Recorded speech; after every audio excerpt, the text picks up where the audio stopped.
Hello everybody, welcome back to my YouTube channel. So guys, in this video I'm going to be showing you how to fix iOS 16 alpha beta stuck on update requested. If you want to download iOS 16 to alpha beta and it's showing here update requested, then I'll show you how can you fix it. Just simply close this page from here, and after that what you need to do is just simply open settings, and from here you have to make sure that you have connected with internet.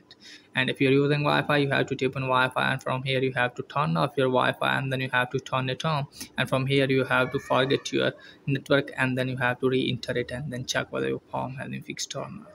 And if you're using mobile data, tap on settings, again tap on mobile data, again from here you have to turn off your mobile data and then turn it on, and from here you have to tap on network selection, and from here make sure that you have turned the toggle on for automatic, and then go back and then check whether your phone has been fixed or not.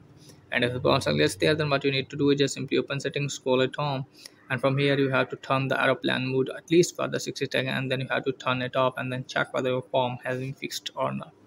And if the console is there, then you have to open settings again, and then you have to scroll it on. From here tap on general, again scroll it on and tap on iPhone storage, and from here make sure that you have enough storage in your iPhone, and then go back, open settings, scroll it on, tap on general, again scroll it on, tap on VPN and device management, and from here make sure that you have not connected with VPN. If you are connected with VPN, then you have to turn off the VPN and then check whether your phone has been fixed or not. And if the console is there, then what you need to do is just simply open setting again, scroll it on, tap on general, and from here you have to scroll it on again, and then you have to tap on transfer or reset iPhone, again tap on reset, and from here you have to reset network setting. So you have to reset your network setting, and then you have to tap on reset network setting. This will delete all network setting, returning them to factory defaults.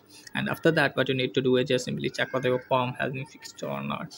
And if not fixed, then what you need to do is just simply open setting again, scroll it on, tap on channel, again scroll it on, and then you have to tap on transfer reset iPhone, again tap on reset, tap on reset all setting, and here you have to put your phone passcode, and after that tap on reset all setting. This will reset all setting, no data meter will be deleted. And after that what you need to do is just simply restart your device, and after that hopefully your problem will be fixed. So this is guys for today's video. If the video is helpful, please like and subscribe my channel. Thanks for watching.